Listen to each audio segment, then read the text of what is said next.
से एक 14 इंच में क्राउन का सेट है, जिसमें हमारा प्रॉब्लम क्या है मैं आपको दिखाना चाहूँगा। सबसे पहले इसको सीज लाइन सप्लाई दे देते हैं। सीज लाइन सप्लाई देने के बाद इसका सिम्टम्स देखेंगे हमारा क्या होता है। सीज लाइन पर हमारा लोड पर कुछ भी नहीं आ रहा और यहाँ पर आप पिक्चर देखें बनता भी है कि नहीं। इसको फ्लैश लाइट को ऑफ कर दूँगा, ये देखिए बहुत ही हल्का सा पिक्चर आया है।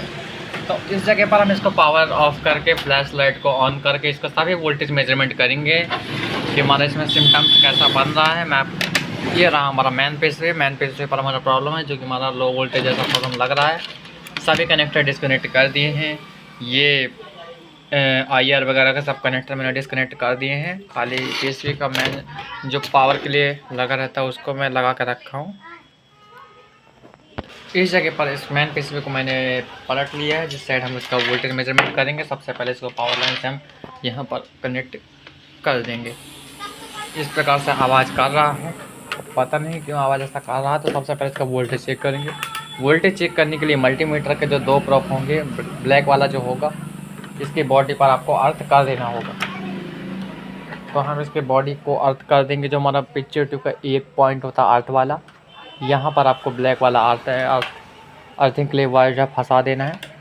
तो मैं यहाँ पर फंसाने की कोशिश करता हूँ और फंसा ही देता हूँ। यहाँ पर मैंने फंसा दिया है। रेड वाला जो प्रॉप है इसके माध्यम से यहाँ पर देखें लिखा हुआ है 116। तो यहाँ पर आप वोल्टेज चेक करें, जो कि हमारे यहाँ पर 70 वोल्ट बन रहा है, लो वोल्ट है। यहाँ पर आपको मिलना चाहिए 24, जो कि इस जगह पर आपको मिल रहा है 15.8 वोल्ट की सप्लाई मिल रही है। यहाँ पर आपको लिखा हुआ 12 वोल्ट, जो कि यहाँ पर आपको 12 वोल्ट मिल रही है। जिस 12 की जगह पर आपको 6.5 वोल्ट की वोल्टेज मिल रही है। यहाँ पर आपको लिखा है 16 वोल्ट की लगभग। यहाँ पर आपको 10 वोल्ट की सप्लाई प्राप्त हो रही है। और इस जगह पर ये एक सप्लाई और है 180 वोल्ट की सप्लाई। यहाँ पर तो आपको सेमी वोल्ट मिलेगा जितना इनपुट होगा, लेकिन बूस्ट सप्लाई होगा। यहाँ पर एक डायोड लगाकर, ये डायोड के पॉजिटिव वाले पॉइंट से आपको यहाँ पर 113 वोल्ट, जो कि यहाँ पर 180 वोल्ट मिलना चाहिए। ये हमारी प्रॉब्लम किस प्रकार से बनी है मैं आपको बता देना चाहता हूँ, और इस प्रॉब्लम को हम फिक्स किस तरीके से कर सकते हैं मैं आपको ये भी बता देना चाहता हूँ। इस प्रॉब्लम को फिक्स करने के जो लो वोल्टेज की समस्या है, हालांकि इसका जो ओरिजिनल पावर सेक्शन है उसमें STR तो लगा हुआ है नहीं। इसमें और एक चाइना डिब्बी कसी हुई है, जो कि हमारी China power supply, universal supply किसी भी सर्किट में लग जाती है बहुत ही आसान तरीके से। यहाँ पर एक आप ध्यान दें, यहाँ पर इसका प्रीसेट का नंबर भी मैं आपको दिखाने की कोशिश करूँगा। इसमें 2K का प्रीसेट लगा हुआ रहता है, 202 नंबर का। तो यहाँ पर जो इसका प्रीसेट है, प्रीसेट फॉल्टी हो जाने की वजह से कार्बन रस्ट वगैरह आ जाने की वजह से आपका प्रॉब्लम हो जाता है। प्रीसेट बदल कर आप वोल्टेज सेट करेंगे तो ज़्यादा अच्छा होगा। अगर आप इसी प्रीसेट को घुमाकर वोल्टेज बढ़ाएंगे तो क्या होगा, वोल्टेज थोड़ी देर चलने के बाद ऑटोमेटिक बैठने लगेगा, डाउन होने लगेगा।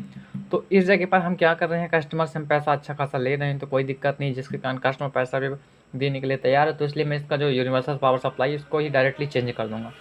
चेंज करने का प्रोसेस बहुत सेम ही है, जिसमें नहीं लगा उसके लिए मैं बता दूंगा। चलिए मैं इसको पहले खोल लेता हूँ। यहाँ पर ध्यान दें, ये हमने डिब्बी इसकी खोल ली सप्लाई वाले। यहाँ पर इसको प्लास्टिक जो है मेल्ट हो चुका है। तो जब भी आप चाइना सप्लाई यूनिवर्सल फिक्स करते हैं तो कोशिश ये किया करें कि इसको जो प्लास्टिक है निकाल दें, क्योंकि जब भी अक्सर होता है कि हमारा जो हीटिंग का इशू बनता है, हमारा जब टेम्परेचर बढ़ता है तो ये आपका पिघलने का भी खतरा रहता है। उस दौरान क्या होता है कि जो आपका यूनिवर्सल पावर सप्लाई तो ख़राब नहीं होने वाला होता, लेकिन ये ओनली छोटी सी कमी की वजह से आपका यूनिवर्सल सप्लाई ख़राब हो सकता है। तो इसलिए हम जब भी लगाते हैं तो क्या करते हैं, ज़्यादातर तौर पर मैं इसका प्लास्टिक निकाल कर हटा देता हूँ, उसके बाद लगाता हूँ।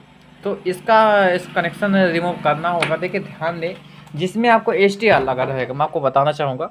हालांकि इसमें देखें, ये आपका चॉपर के लास्ट वाले पिन पर यहाँ से लाइन आकर यहाँ आ रहा, तो इसमें तो साफ साफ दिख रहा है। लेकिन ज़्यादातर लोग STR वाले पावर सप्लाई में फंस जाते हैं। मैं ऐसा नहीं है कि मैं सभी को टारगेट कर रहा हूँ कि सभी मिस्त्री फंस जाते हैं, क्योंकि मैं भी नया मिस्त्री हूँ, ऐसा कोई बात नहीं है। लेकिन मेरे पास जितना भी नॉलेज है मैं आपको शेयर करने की पूरी कोशिश करता हूँ, और जो काम मेरे से नहीं बनता उसके लिए मैं आपको कुछ भी गाइड नहीं करता। तो जो भी STR वाला सेट होगा उसमें आपको ध्यान ये देने वाली बात है कि जो आपका कैपेसिटर मैन फिल्टर 450 वोल्ट 100 का कैपेसिटर जो लगा रहता है, इसका जो डंडी वाला पॉइंट होता है आपका नेगेटिव होता है। तो नेगेटिव पर आप ब्लैक वाली प्रोब को यहाँ पर सिंपली रख लें और मल्टीमीटर 1000 DC मोड पर सेलेक्ट करके रखें। इसके बाद आप क्या करेंगे, यहाँ पर इसको टच करने के बाद और इनके सभी पिनों पर आपको यहाँ पर इस सप्लाई वगैरह जो भी STR आप निकाल लें। उसके बाद यहाँ पर आप चेक करें, जहाँ पर आपको चारों पिन पाँचों पिन पर 300 वोल्ट मिल जाए प्लस, यहाँ पर वहाँ पर आप ये रेड वाला वायर कनेक्ट करेंगे।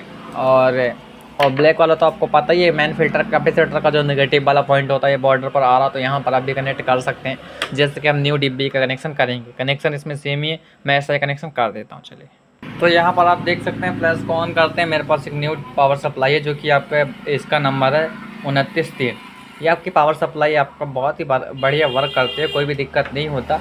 इसमें नट वोल्ट मिलता है। इसके जो यहाँ स्टीलिंग वाला पॉइंट होता है, यहाँ पर आपको ये पेपर लगाना होता है, जिससे कि आपका जो ये बॉर्डर वाला पॉइंट है ये आपके हीट सिंक से टच ना हो, क्योंकि ये इसमें पॉजिटिव वाला पॉइंट रहता है।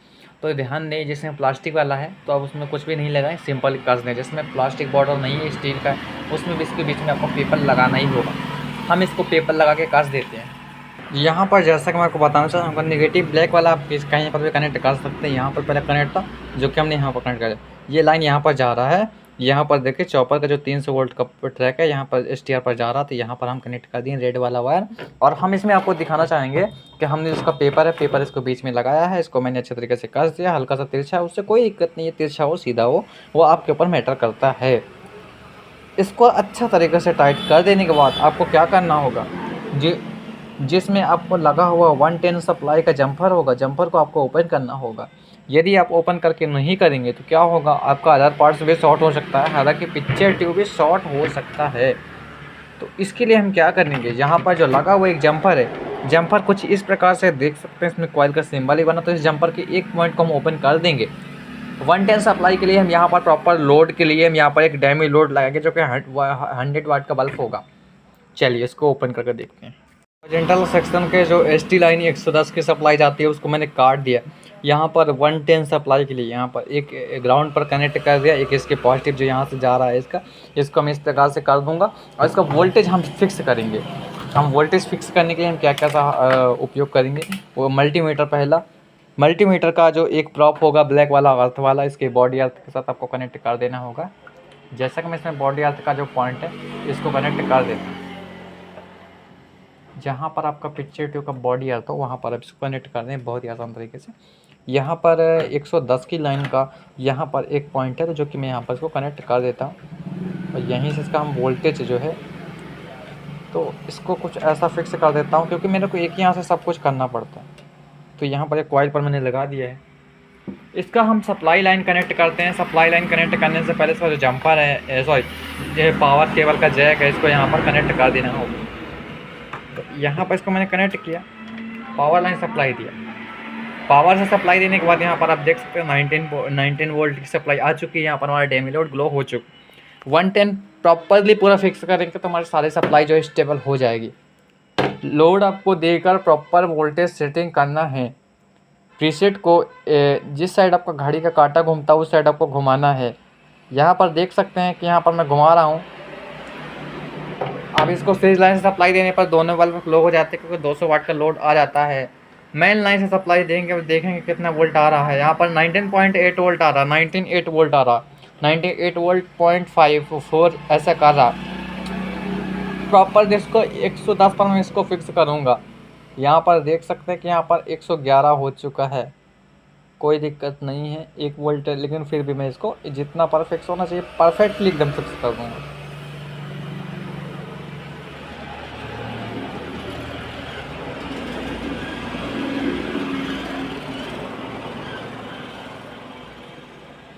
हाई हो चुका था तो इसको मैंने फिक्स किया 111 रहने देते हैं।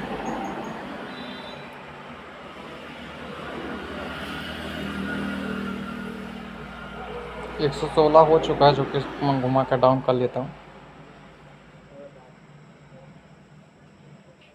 चलिए 109 तक फिक्स रहने देंगे, कोई दिक्कत नहीं होगी। प्रॉपरली मेरा लोड जो है एकदम परफेक्टली ग्लो हो चुका है, लोड ले रहा है। हॉरिजॉन्टल सेक्शन का जो ये PF कॉइल है, कॉइल को मैं कनेक्ट करता हूँ। पावर को डिस्कनेक्ट करने के बाद प्रॉपरली इसको कॉइल को कनेक्ट करते हैं, फिर और डैमी लोड को हटा देना, उससे कोई मतलब नहीं है। कॉइल को परफेक्ट तरीके से मैंने जोड़ दिया है। तो यहाँ पर आपको जो भी रिजल्ट वगैरह हो हालांकि देख लेना, जिससे कंप्लेन ना उठे। सिर्फ कहने का तात्पर्य इतना है हमारा, और कोई दिक्कत नहीं है। मैं भी नहीं चाहता कंप्लेन कोई भी खड़ी हो, फॉल्ट चाहे जो भी। सीरीज लाइन सप्लाई देंगे। लोड से पहले नहीं ले रहा था, अब ले रहा है। यहाँ पर हमारा पिक्चर देख लेंगे, क्लियर हो जाएगा। वेलकम लिख के आ चुका, AV भी आ चुका, मतलब प्रॉपरली पिक्चर ले रहा। सेटिंग के माध्यम से इस प्रकार से किसी ने किया हो जिससे ब्लू बैक नहीं आ रहा। चलिए इसको मैं रिमोट से सेटिंग करके दिख देता हूँ। तो सेटिंग के माध्यम से जिसका ब्लू बैक वाला ऑप्शन था उसको मैंने ऑन कर, जिससे कि हमारा ब्लू स्क्रीन आ जाए प्रॉपरली। इस लाइन से सप्लाई देने पर इंडिकेटर भी आ चुका है, फॉलो कर सकते हैं। यहाँ पर देखें इस वेलकम लिख कर आ चुका है। ऑडियो वीडियो लाइन से कनेक्ट करके प्रॉपरली इसको हम टेस्ट कर लेते हैं। हमारा जो सप्लाई वगैरह का दिक्कत था सब क्लियर हो चुका है। चलिए टेस्ट कर लेते हैं ऑडियो वीडियो लाइन। इस जगह पर मैंने ऑडियो वीडियो लाइन से कनेक्ट करके रखा है। अब आज खोल देंगे।